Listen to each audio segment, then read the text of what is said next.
Hello guys, welcome back to my channel Shubhamania. कैसे हो आप सब। आज हम निफ्टी का एनालिसिस करेंगे, बैंक निफ्टी के बारे में बात करेंगे। देखते हैं किस तरीके से मार्केट जो है यहाँ से आगे मूव कर सकता है, कौन कौन से इंपॉर्टेंट लेवल्स हैं उसके बारे में हम लोग आज डिस्कस करने वाले हैं। एंड तक ज़रूर देखना, काफ़ी कुछ सीखने को मिलेगा गाइस आप लोगों को। और किस तरीके से प्राइस एक्शन काम करता है, क्या बिहेवियर होता है प्राइस एक्शन का, वो सारी चीज़ें भी मैं आज की वीडियो में कवर करने वाला हूँ। तो चलो अभी शुरू करते हैं। अभी सबसे पहले एक चीज़ नोटिस करो, मैं आपको एक चीज़ दिखाता हूँ लाइन चार्ट में। मैंने आपको एक बहुत सिंपल सी चीज़ गाइस बताई थी, उसके बारे में सबसे पहले बात करते हैं। अभी आप ये जो एरिया देख रहे हो, ये पहले हम निफ्टी के बारे में बात कर रहे हैं। अभी मैंने एक शॉर्ट्स अपलोड किया था जिसमें मैंने क्लियरली बताया था कि मुझे क्या लग रहा है कि मार्केट जो है इस तरीके से गाइस हेड एंड शोल्डर बनाने का कोशिश कर रहा है डेली टाइम फ्रेम पे।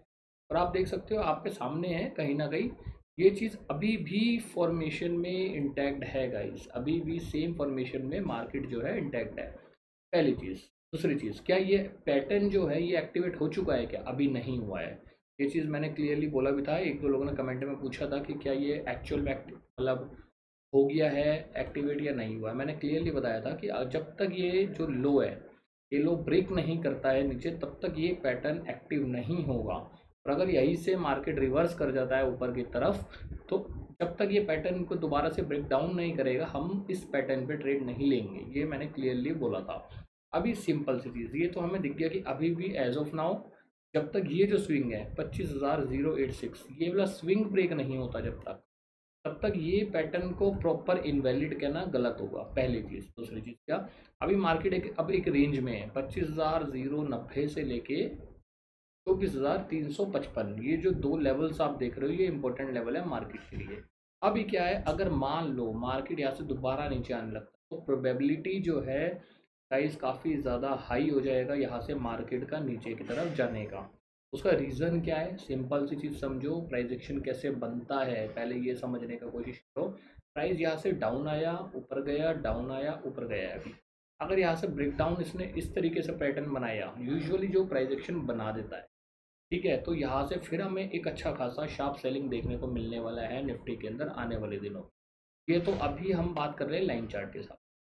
अभी चलते हैं हम लोग कैंडल सिक्स। अभी कैंडल सिक्स में समझो हो क्या रहा है।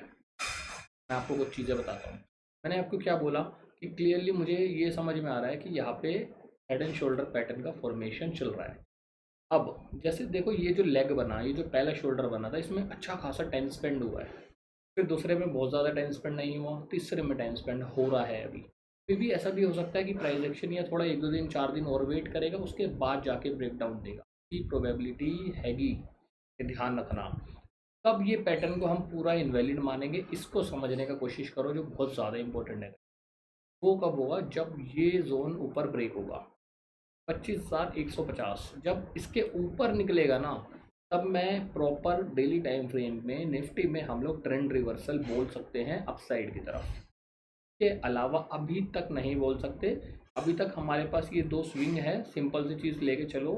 जो लोग ऑप्शन सेलिंग करते हैं वो गाइज ये स्विंग के हिसाब से अपनी स्ट्रेटजी को बना सकते हैं, जिसको हम लोग ट्रेंगल बोलते हैं, तो वो ये काम कर सकते हैं। ये जो दो स्विंग आप देख रहे हो, अभी मार्केट इसी के बीच में टाइम स्पेंड करने वाला है। तो बहुत ज़्यादा बड़े मूव एक्सपेक्ट मत करना अभी निफ्टी के अंदर, जब तक ये प्रॉपर जो दो स्विंग हम लोग देख रहे हैं ये ब्रेकआउट या ब्रेकडाउन नहीं होते। क्योंकि जो मेजर मूव्स आएंगे वो ये दो स्विंग्स के ब्रेक डाउन या ब्रेकआउट के बाद में ही हम लोगों को देखने को मिलेगा। तो ये हो गया निफ्टी का डेली टाइम फ्रेम। अभी हम लोग चलते हैं एक घंटे के टाइम फ्रेम पे। एक घंटे पे देख लेते हैं एक बार क्या हो रहा है। तो ये घंटे में सिंपल से स्ट्रक्चर को समझने की कोशिश करो। देखो, पहले ये गैप, ये एक स्ट्रक्चर बनाया, ब्रेक डाउन दिया, मूव आ गया, ठीक है। उसके बाद प्राइस यहाँ से ऊपर गया, डाउन आया, फिर ऊपर गया। कहीं ना कहीं क्या हुआ है, ये अब यहाँ पे देखो, ये हैमर फॉर्मेशन हुआ। मान लो हैमर फॉर्मेशन के बाद से एक अच्छा खासा मूव आया है, तो ये यहाँ से एक सेलिंग आई। तो हमें ना एक बहुत छोटी सी चीज़ समझो, आप ये देखा करो कि जो फ्रेश सेलिंग कहाँ से आई है या फिर फ्रेश बाइंग कहाँ से आई है, ये आपको समझना है, ठीक है। दूसरी चीज़, अगर आप नोटिस करोगे गाइस, यहाँ से एक ट्रेंड लाइन आ रहा है, ठीक है? ये अब इस तरीके से निफ्टी पैटर्न फॉर्मेशन कर रहा है एक घंटे के टाइम फ्रेम पे। तो अभी आप नोटिस करो यार, क्लियरली आप देखोगे यहाँ पे अच्छा खासा स्पेस पेंडिंग है। अभी मार्केट बहुत ज़्यादा बड़े मूव एक्सपेक्ट मत करना मार्केट में। अभी मार्केट इसी रेंज में रहने वाला है, उसके बाद जाके ब्रेकआउट या ब्रेकडाउन देगा, तब हम उसी डायरेक्शन में ट्रेड्स को प्लान करेंगे गाइस। ये डेली टाइम फ्रेम का 1 घंटे के टाइम फ्रेम का एनालिसिस है। इस तरीके से ही आप अपने ट्रेड्स को प्लान करना। जब तक मार्केट प्रॉपर स्विंग्स ब्रेक नहीं करता है तब तक बड़े मूव के लिए हम प्लान नहीं करेंगे। छोटे छोटे स्कैल्प आप बीच में कर सकते हो प्राइस एक्शन ट्रेडिंग के हिसाब से। तो ये था गाइस निफ्टी का एनालिसिस। चलो अभी बैंक निफ्टी पे चलते हैं। बैंक निफ्टी में एक बार जल्दी से समझ लेते हैं बैंक निफ्टी में हो क्या रहा है। अभी बैंक निफ्टी का मैं पहले आपको डेली टाइम फ्रेम पे लेवल्स दिखा देता हूँ, उसके बाद फिर हम लोग आगे बढ़ेंगे। अभी बैंक निफ्टी, अब मैं बैंक निफ्टी में ना आपको एक बहुत इंटरेस्टिंग चीज़ दिखाता हूँ। क्या दिख रहा है आपको, आप मुझे बताओ। बैंक निफ्टी में अगर आप लोग नोटिस करोगे, बैंक निफ्टी में गाइस क्लियरली यहाँ पे जो स्ट्रक्चर्स थे वो बने हैं। यहाँ पे जिस तरीके से मैं आपको निफ्टी में बता रहा था, एग्जैक्टली उसी तरीके से बैंक निफ्टी में स्ट्रक्चर बना था। मैं आपको दिखाता हूँ, ये देखो। एक ये, दूसरा, अब यहाँ पे देखो। बैंक निफ्टी में जिस फॉर्मेशन की हम लोग बात कर रहे थे ना, बैंक निफ्टी में भी सेम फॉर्मेशन हुआ और बैंक निफ्टी में ब्रेकडाउन आ गया। ये समझो आप, बैंक निफ्टी में ब्रेकडाउन आ गया। तो बैंक निफ्टी में अभी head and shoulder pattern activate है डाउन साइड की तरफ। निफ्टी में अभी नहीं हुआ है, ये ध्यान रखना। तो अभी इसको हम लोग कैंडल सिक्स, अब कैंडल सिक्स में देखो। अब आपको एक चीज़ नोटिस करने की कोशिश करो। यहाँ पे देखो एक अच्छा खासा बारकोड पैटर्न फॉर्मेशन हो रहा था, जिसका गैप अप ओपन होके ब्रेकआउट आ गया था। बट हुआ क्या, ये जो ब्रेकआउट आया था, ये जो गैप बना था, गैप फिलिंग हुई, सस्टेन नहीं किया, प्राइस डाउन आ गया। अभी सिंपल सा लॉजिक है गाइस, ये ध्यान रखना आप लोग। कहीं से भी ये एक मेजर जोन है 54,945 वाला, या 55,000 का जो राउंड लेवल है वो है। कहीं से भी एक सेलिंग कैंडल प्रॉपर अच्छा बनेगा, हम फिर से डाउन साइड का ही प्लान करेंगे। बैंक निफ्टी में जो मेरा व्यू है वो अभी भी नेगेटिव है, पॉजिटिव नहीं है। और निफ्टी में अभी निफ्टी अभी रेंज में है। निफ्टी का व्यू अभी प्रॉपर नेगेटिव नहीं कह सकते हम लोग, बट बैंक निफ्टी नेगेटिव है, इसमें कोई भी गाइस डाउट नहीं है। 1 घंटे पे देख लेते हैं, सिंपल लॉजिक है। ये डे लो अगर दोबारा ब्रेक करता है, जो स्विंग लो बना हुआ है, तो एक बड़ा मूव हम लोगों को देखने को मिलेगा बैंक निफ्टी। सिंपल चीज़। दूसरी चीज़ क्या, यहाँ पे अगर नोटिस करो, बहुत छोटा सा गैप है। गैप भी नहीं कह सकते एक बार को इसको, बस आप सिंपल सा स्ट्रक्चर ये समझ के चलो।